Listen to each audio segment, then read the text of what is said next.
put those in with the other solids. And the same with our other pot.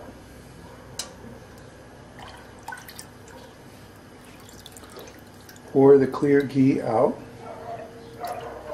and leave the solids in the bottom of the pan.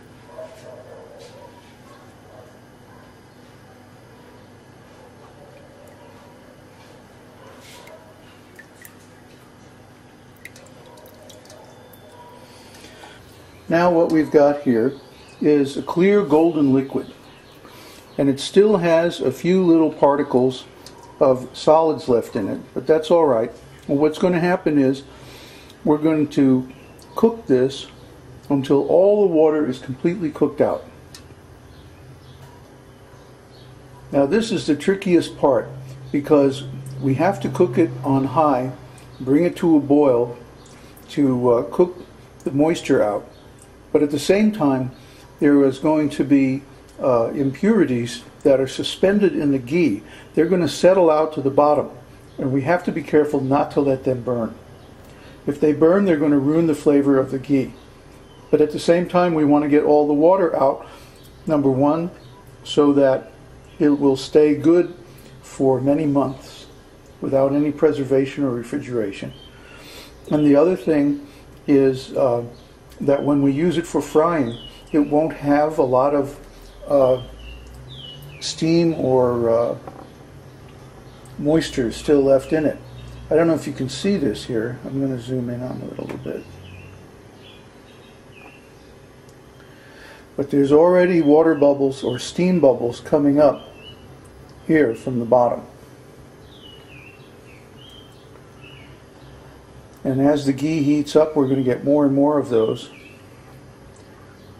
You can see those little flecks of stuff floating around. Those are just the few impurities that are left. And as they cook off their water, they are going to sink to the bottom of the pan. So as the ghee gets hotter, you're going to have to reduce the heat in order to keep those pieces of impurities on the bottom from burning and ruining the flavor. But now these pieces of impurities are like sticking to the bottom.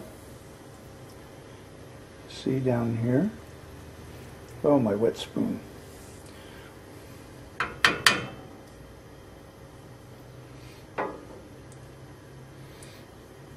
This is pretty clean ghee. Usually there's quite a bit more of stuff in suspension that cooks out and sticks to the bottom. But even so, we'll still need to let it cool, and all those little pieces fall to the bottom, and then we'll pour it off one more time at the end. You know when the ghee is done when it turns a slightly more golden dark color, and you see the spoon making bubbles? That's from the moisture in the spoon. So you know that the temperature of the ghee is above the boiling point of water.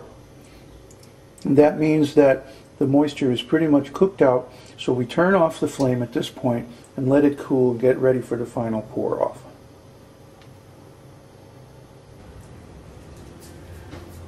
Okay, so now we're going to merge the ghee we just made with our supply of ghee.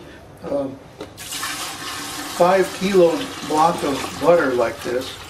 The ghee that we get from it and the solids last us about a month for 5 hungry brahmacharis. So that's it.